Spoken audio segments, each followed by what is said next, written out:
Hello welcome नमस्ते, स्वागत है आप सभी लोगों का आपके अपने यूट्यूब चैनल नारायण कॉर्नर में। मैं नारायण आपका स्वागत करता हूं और आशा करता हूं कि आप सभी लोग स्वस्थ और सुरक्षित होंगे।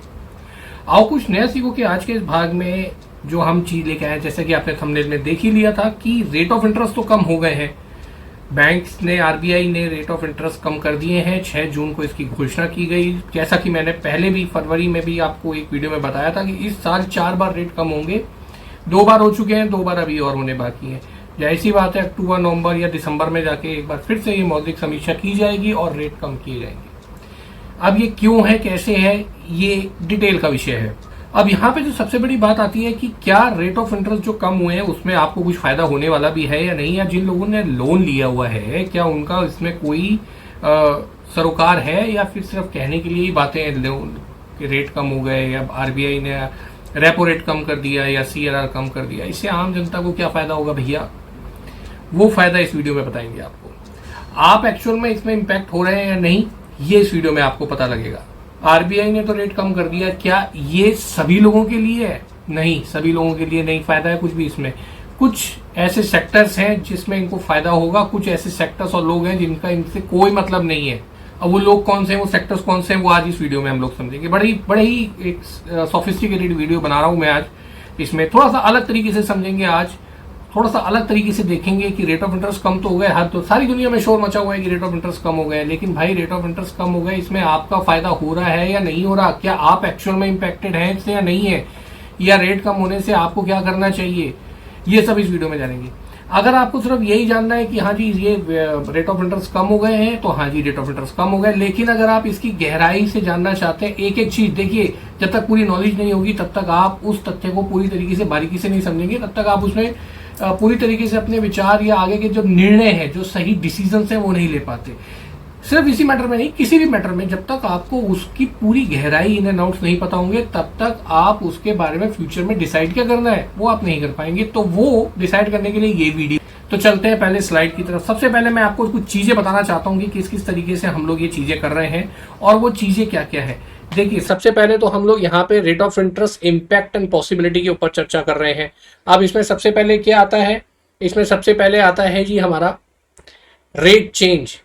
मतलब रेट चेंज हो रहा है, टाइप क्या है रेट चेंज होने के, प्लस हाउ इट इफेक्टिव, यानी कि आपको ये किस तरीके से आपको इम्पैक्ट करने वाली है। दूसरा है नेगेटिव एंड पॉजिटिव साइड। इसके कुछ नेगेटिव साइड भी हैं और कुछ पॉजिटिव साइड भी हैं।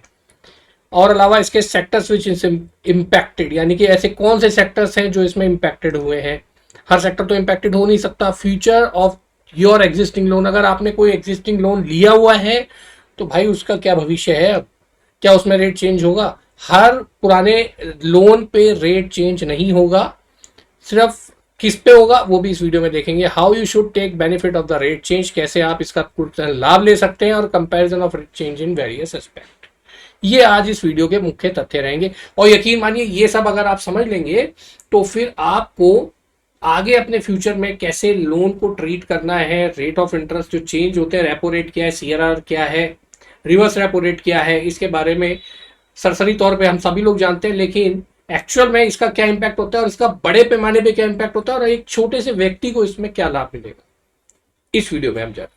अब इसमें यहाँ पे सबसे पहला तथ्य आता है कि 6 जून 2025 को आरबीआई ने रिड्यूस किया 50 बीपीएस, यानी कि 50 बेसिक पॉइंट जो है हमारे रेट ऑफ इंटरेस्ट के आरबीआई ने कम कर दिए। अब इसका आप पे क्या इंपैक्ट पड़ेगा? सबसे पहले तो ये जान लीजिए कि कब हुए हैं। तो जी ये हुए हैं जी 6 जून 2025 को, अभी इसी महीने। और रेट क्या हुआ है जी? 50 बीपीएस, यानी कि बेसिक पॉइंट कम हुए हैं। नेक्स्ट पॉइंट आता है कि सीआरआर यानी कि देखिए सीआरआर भी यहाँ पे एक बहुत इंपॉर्टेंट है, कैश रिजर्व रेट, ये भी कम किया गया है। And this is reduce up to 1%, यानी कि 1% पूरी तरीके से पहली बार पिछले कुछ वर्षों में 3% कर दिया गया, पहले ये था 4% के लिए। अब सीआरआर क्या होता है इसके बारे में भी पूरी जानकारी लेंगे। सीआरआर यानी कैश रिजर्व रेट, ये क्या होता है भैया ये भी समझ लेंगे। चलिए, अब ये 1% पहले कभी नहीं हुआ था, ये इसी बार हुआ है। What is repo rate? तो सबसे पहले रेपो रेट के बारे में पता कर लेते हैं। Repo rate is the interest rate which commercial bank borrow money from the central bank. ये सब डेफिनेशंस है। देखिए ये डेफिनेशंस क्या है कि यहाँ पे जो रेपो रेट है क्या होती है जी? रेपो रेट, रेपो हो गया यहाँ पे, खैर, तो यहाँ पे जो ये रेपो रेट है दैट मीन्स कि जिस पे बैंक, कमर्शियल बैंक यानी कि जितने भी एक्सिस, एचडीएफसी, जितने भी बैंक है, ये सब आरबीआई से पैसा लेते हैं। भाई पैसा देंगे कैसे? बैंक अपने पास ना इतना पैसा लेके घूमता है, वो बोरो करता है बाहर से। तो जब वो बाहर से बोरो कर रहा है, किससे कर रहा है? आरबीआई से कर रहा है। अब वो बाहर के किसी और एंटिटी से तो ले ही नहीं सकता, तो वो जिससे पैसा लेता है वो आरबीआई है, और आरबीआई जिस रेट पे उसे देता है उसे कहते हैं रेपो रेट। तो ये रिवर्स रेपो रेट है, जो कि होता है क्या है कि कमर्शियल बैंक्स हैं वो आरबीआई से तो पैसा लेते ही लेते हैं, साथ ही साथ कई बार उनके पास जमा ज्यादा हो जाते हैं तो आरबीआई को कहते हैं भाई पैसे कम क्या करें, इतनी तो ज्यादा डिमांड है नहीं लोन की, तो आप ले लीजिए। तो आरबीआई कहता है भैया हमें कोई जरूरत नहीं है देखो लेने की पैसा, लेकिन फिर भी अब तुम दोगे किससे दोगे? मार्केट में तो ऐसे दे नहीं सकते, लॉ रूल्स एंड रेगुलेशन है। तो आरबीआई उस पैसे को लोन के तरीके से अपने पास रख लेता है, हालांकि आरबीआई को जरूरत नहीं होती है, लेकिन फिर भी वो रख लेता है। That is called reverse repo rate. That is called reverse repo rate, यानी कि उल्टी वाली, रिवर्स हो रही है वो रेपो रेट। यानी कि एक तो वो होती है रेपो रेट जिसपे कमर्शियल बैंक आरबीआई से पैसा लेता है, और एक वो रिवर्स रेपो रेट है जिसपे आरबीआई पैसा देता है, यानी कि लोन लेने की उम्र में, यानी कि दोनों पार्टियां रिवर्स हो गई, समझ रहे आप? जैसे कि आरबीआई ने पैसा दिया ए बैंक को, तो वो रेपो रेट पे देगा भाई मैं इतना 5.5-6% पे ब्याज लूंगा और ये तुम पैसा ले लो। अब ए बैंक कहता है मेरे पास एक्स्ट्रा पैसा आ गया भाई साहब आप भी लोन ले लो मेरे से, तो कहता है भाई ठीक है 3-4% दे दूंगा तेरे को, मेरे को जरूरत है नहीं। तो आरबीआई उसे लोन का इंटरेस्ट देता है बैंक को। दैट इज जो ये रेट है, that is reverse repo rate, right? अब व्हाट इज कैश रिजर्व? जो कैश रिजर्व रेशो है, यानी कि सीआरआर भी 1% कम हुआ है। ये आज तक के विगत वर्षों में बहुत ही ऐसा कम हुआ है कि इतनी बड़ी मात्रा में इसको कम किया गया हो, अदरवाइज होता है तो 20% 50%। अब कैश रिजर्व रेशो क्या होता है? वो रेशो जिसपे percentage of a bank total deposit that they are required to hold as a reserve. अब ये वो पैसा होता है जो कि आरबीआई कहता है कि आपको 4% आपको अपने बैंक में, आज तक ये कहता था कि 4% जितनी भी आपकी टोटल डिपॉजिट है ना, जितने आपके पास डिपॉजिट, देखिए बैंक का जो मनी होती है वो निर्धारण कैसे होती है? डिपॉजिट्स, जो हम पैसा जमा कराते हैं वो बैंक का जो है डिपॉजिट अमाउंट होता है, उस डिपॉजिट का 4% से ज्यादा आप नहीं रख सकते। अब इस डिपॉजिट में और भी बहुत सारी चीजें होती है, इट्स नॉट ओनली कि हमारे अकाउंट में जो पैसा है सिर्फ उसी को हम कैलकुलेट कर रहे हैं, ऐसा नहीं है, और भी बहुत सारी चीजें हैं इसमें। लेकिन उसका जो रिजर्व रेट है वो 4% होना चाहिए, यानी अगर आप बैंक के पास 100 रुपए हैं तो 4 रुपए उसे यूज नहीं करने। अब ऐसा क्यों कहता है आरबीआई? क्योंकि कल को बैंक इंसॉल्वेंट ना हो जाए। इंसॉल्वेंट कैसे? जैसे कुछ बैंकों के आपने देखा होगा, मैं पैसे निकालने गया, बैंक के पास पैसे ही नहीं है, क्यों? क्योंकि वो तो सारे लोन में बांट दिए उसने, वो तो सारे इधर से पैसे निकाल के ले गए। नहीं, बैंक 4% सिक्योरिटी के तौर पे अपने पास हमेशा कैश रखता है, इससे नीचे वो नहीं रख सकता। बैंक अमूमन 5-7% रखते हैं, लेकिन मिनिमम 4% था, जो अब घटा के 3% कर दिया गया है। यानी कि अब आप 3% तक अपने पास रख सकते हैं। जो ये 1% बच गया, अब उस 1% को भी आप लोन में या आगे लैंडिंग में यूज कर सकते हैं। तो ये एक बहुत बड़ा अमाउंट होता है, लगभग 2.5 लाख करोड़ के आसपास रिलीज हो गया। और ये 2.5 लाख करोड़ आसान, मतलब छोटा मोटा अमाउंट नहीं है। अगर आप ये 1% देखेंगे ना, तो इंडियन इकोनॉमी में ये 2.5 लाख करोड़ है, बहुत बड़ा अमाउंट है। तो यहाँ पे डेफिनेशंस क्या कहती है कि सेंट्रल बैंक के जो है होल्ड करवाने को कहता है सभी कमर्शियल बैंकों से, such as Reserve Bank of India. This means bank can not use this fund for lending और इन्वेस्टमेंट पर्पस, यानी इन्वेस्टमेंट यानी कि भाई आप इससे कोई लोन वगैरह कुछ नहीं ले सकते, ना ही बैंक से आप इसको यूज कर सकते हैं, बैंक इसको रिजर्व रखेगा। Right, reserve with the central bank, and the CRR is a crucial monetary policy tool used to control money supply, credit flow and inflation in the economy। अब एक बात बताओ, इन्फ्लेशन का वर्ड यहाँ पे use किया गया। इन्फ्लेशन मीन्स क्यों?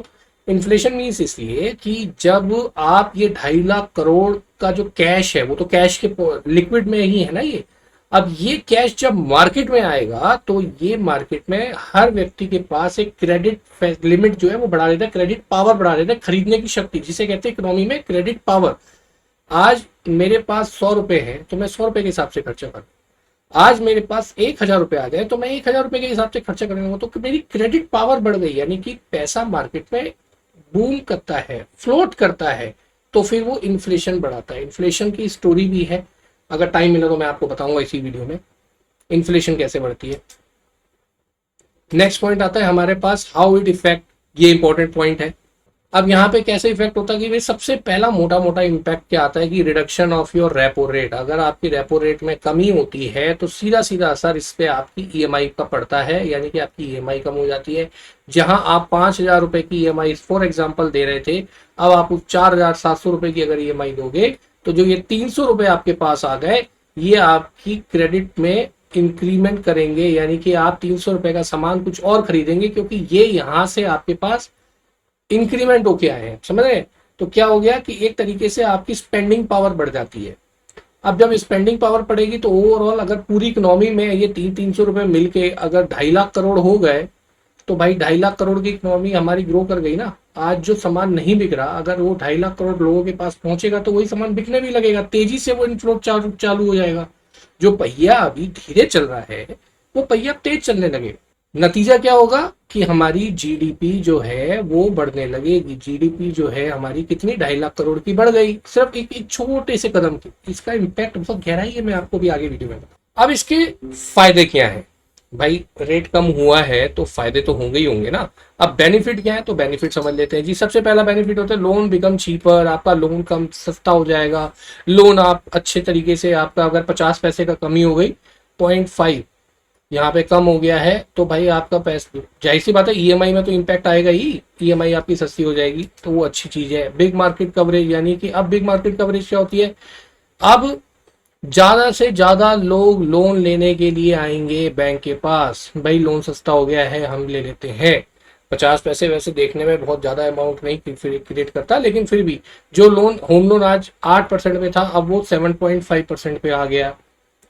तो भाई अच्छी बात है ना। हर कोई कहेगा चल भाई लोन सस्ते हो गए, रेट ऑफ इंटरेस्ट कम हो गए, लोन ले लेते हैं, घर ले लेते हैं। जिनके पास नहीं है वो भी इच्छा करेंगे तो मार्केट बढ़ जाती है।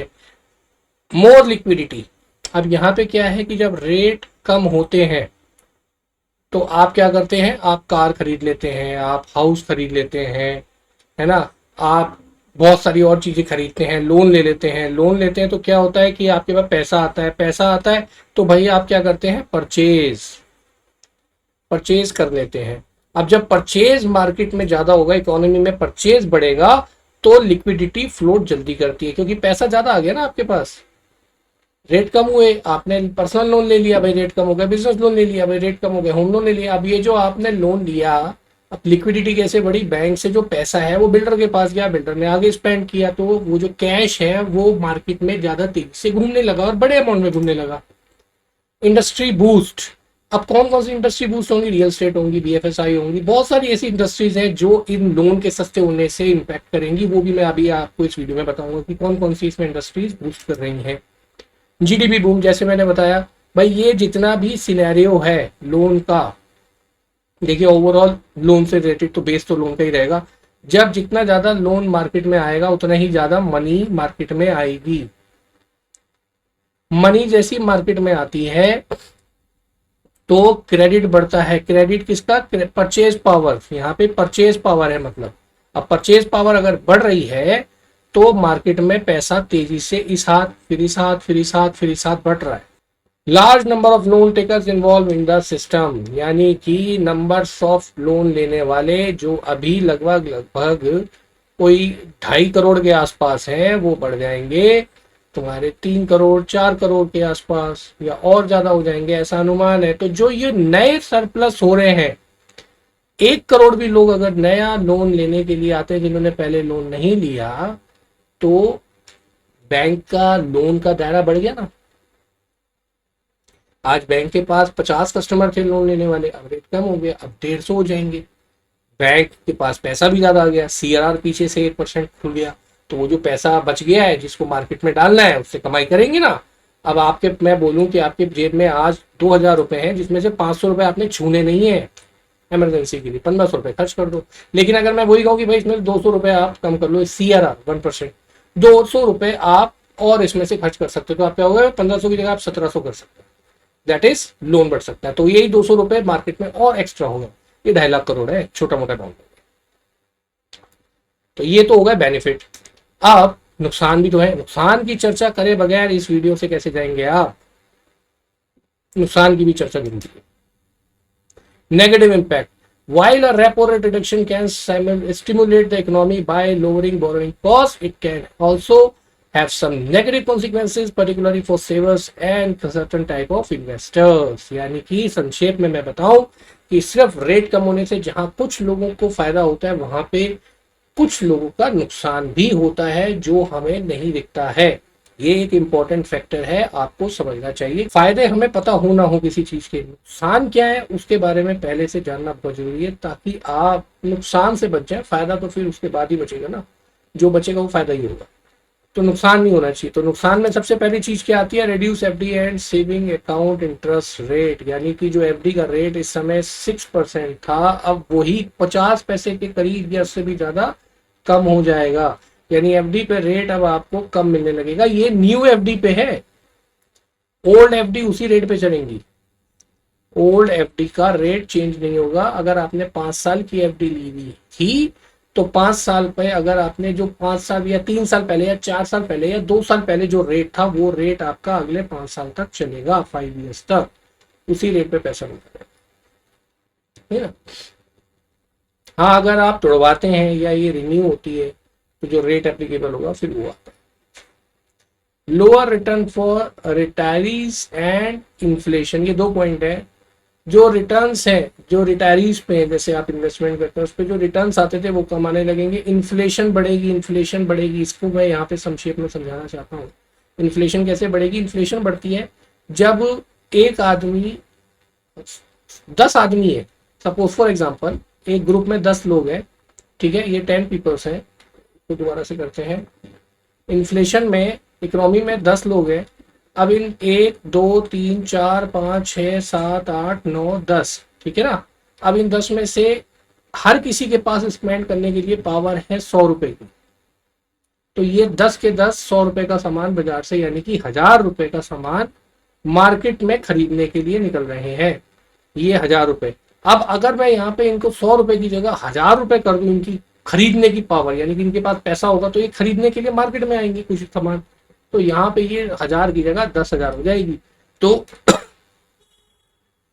यहाँ पे जो ये 10,000 है इनके पास से पैसा निकला 10,000 मार्केट में आया, फिर यही मैन्युफैक्चरर के पास गया, मैन्युफैक्चरर ने सामान खरीदा, फिर सामान बनाया, फिर उसे मार्केट में तैयार किया। तैयार करने के लिए लेबर चाहिए थी, वो लेबर यही थी। फिर इनको सैलरी मिली, सैलरी इनके पास आई, सैलरी आई तो इन्होंने कहा कि सर 1000 रुपए थे अब 1500 रुपए कर दो, यानी कि सैलरी भी बढ़ी।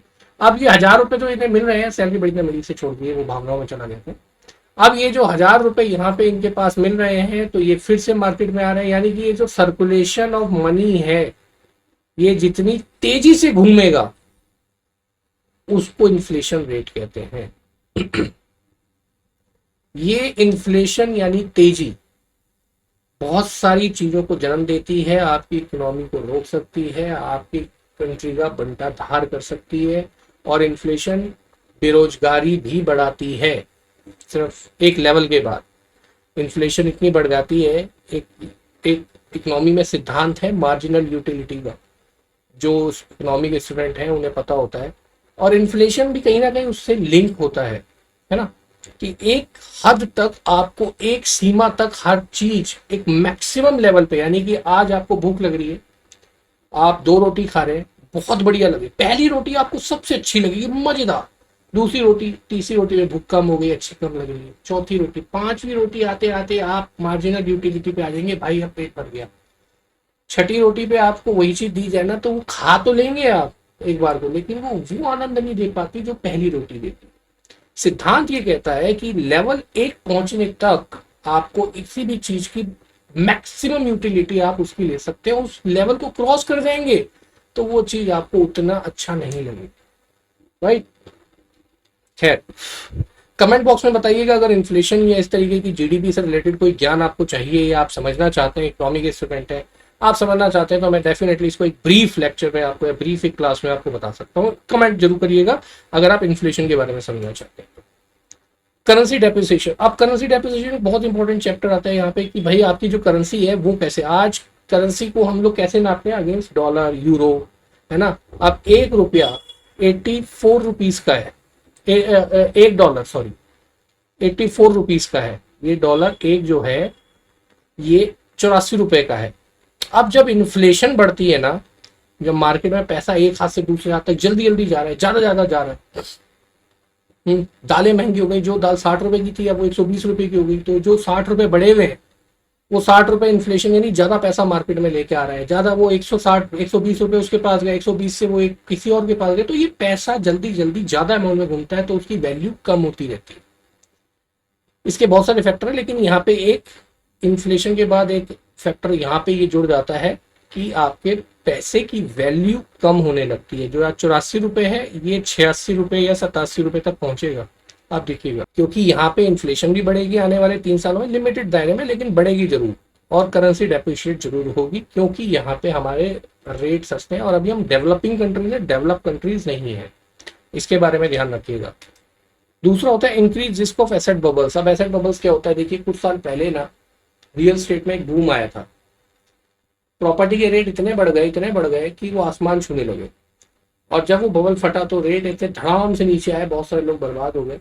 उसे हम कहते हैं इंडस्ट्री एसेट में बबल्स आ जाना। अब आपके पास रेट सस्ता हो गया, रेट कम हो गया, आपने एक मकान खरीद सकते थे, आपने 2 मकान खरीद लिए, एसेट पे बूम कर दिया ना आपने। आप एक गाड़ी खरीद सकते थे, आपने 2 गाड़ी, एक स्कूटी खरीद ली, एसेट में बूम, यानी आप एसेट जोड़ते जा रहे, आपने एसेट खरीद कर लिए, तो एक एसेट का बूम भी यहाँ पे देखने को मिलता है। दूसरा है रिड्यूस प्रॉफिटेबिलिटी फॉर बैंक्स। अब बैंक्स की प्रॉफिटेबिलिटी कम हो जाएगी, रीजन भी देखिए बैंक कैसे कमाता था कि बैंक आपको जो लोन देता था उस पर जो मार्जिन होता था उसी को वो कमाता था, रेपो रेट से लिंक है सारे रेट।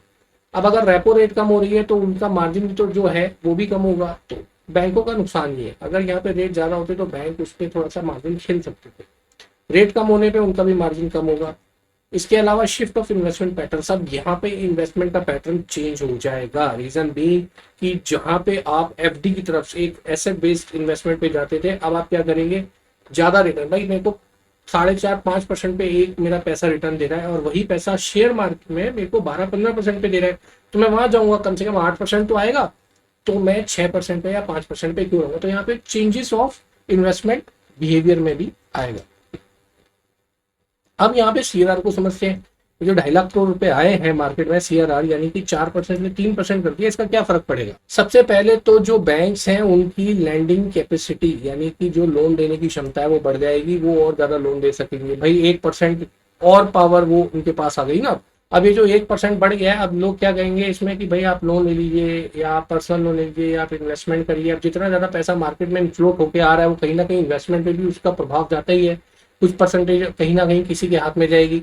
अब आपने तो गाड़ी खरीद ली, आपने गाड़ी खरीद ली, गाड़ी का फायदा किसको हो गया, जो पैसा गया वो शोरूम मालिक के पास भी गया और जो कार निर्माता है उसके पास भी गया। वो ये थोड़ा ना कि उसके आटा दाल चीनी खाएगा, वो इतनी सारी गाड़ियां बिक रही है, भाई वो इन्वेस्टमेंट ही करेगा, तो इन्वेस्टमेंट कहीं ना कहीं ओवरऑल कहीं ना कहीं से तो बढ़ी रही है इस पैसे से। और एक और इसमें यहाँ पे बन जाता है कि भाई उसमें इंटरेस्ट रेट लो हो जाएंगे तो बहुत सारे लोग जुड़ेंगे वगैरह। मैं बता चुका हूँ कि आपको ज्यादा से ज्यादा लोग इसमें जुड़ेंगे तो फिर एक बैंक का जो लोन देने वाले जो लेने वाले हैं उनका दायरा बढ़ जाएगा। इकोनॉमी में इम्पैक्ट कैसे पड़ेगा मैं बता चुका हूँ, जितनी ज्यादा लोगों के पास लोन आएगा वो खरीदारी ही करेंगे। सस्ता हो गया लोन तो पर्सनल लोन लेंगे, बिजनेस लोन लेंगे, बिजनेस बढ़ाएंगे, होम लोन लेंगे, है ना, गाड़ी का लोन लेंगे, तो क्या होगा कि चीजें बिक रही है ना, बिक रही है तो इकोनॉमी बढ़ रही है, जीडीपी बढ़ेगी, that's it. Sectors which impacted with rate change.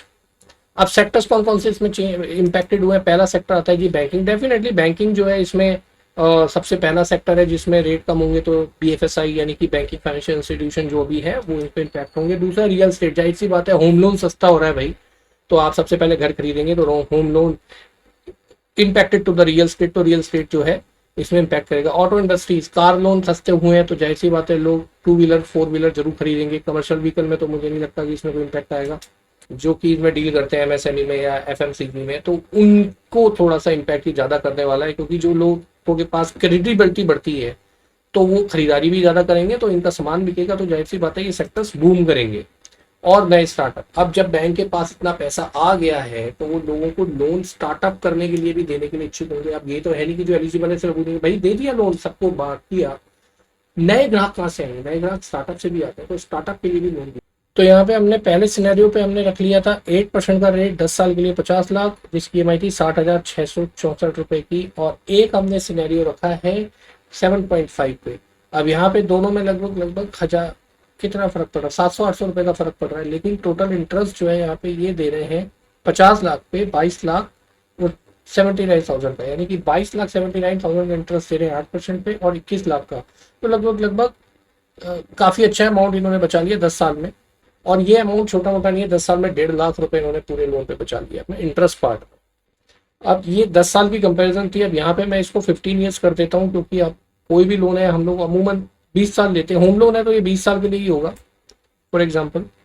अब कोई भी लोन होगा तो आप 20 साल से नीचे तो खैर होम लोन क्या ही लेंगे। 50 लाख का है, एक पे 8% का रेट है और एक पे हमारा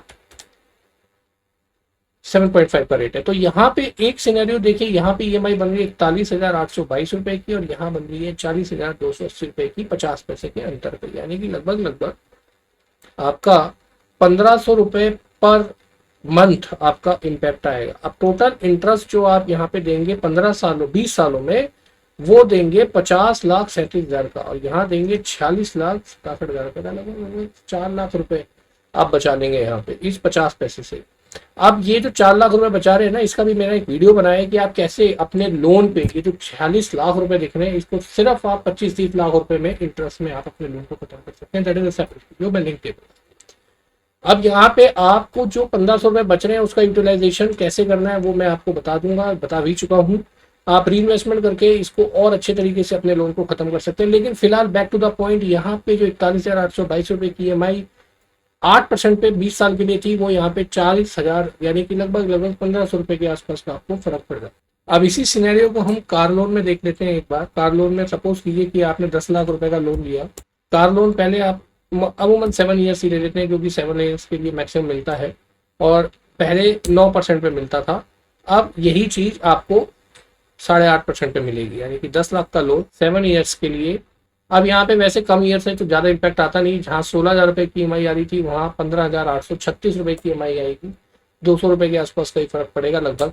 और लेकिन इंटरेस्ट जहाँ आप यहाँ पे 3,51,000 का दे रहे थे 10 लाख रुपए पे, वो आप इंटरेस्ट यहाँ पे देंगे 33 लाख रुपए का, यानी कि लगभग इंटरेस्ट भी बचा लिया आपने 2 लाख रुपए का यहाँ पे। तो छोटा मोटा नहीं है, इंटरेस्ट ओवरऑल आप बचा ही रहे हैं। चाहे होम लोन हो, चाहे लोन अगेंस्ट प्रॉपर्टी हो, या बिजनेस लोन हो, कोई भी लोन हो, आप इसमें इंटरेस्ट तो सेव करेंगे ही करेंगे। तो ये कंपैरिजन शीट थी जिसमें आपने देखा कि किस तरीके से ये एक्चुअल में लोन आपको इम्पैक्ट करने वाला है।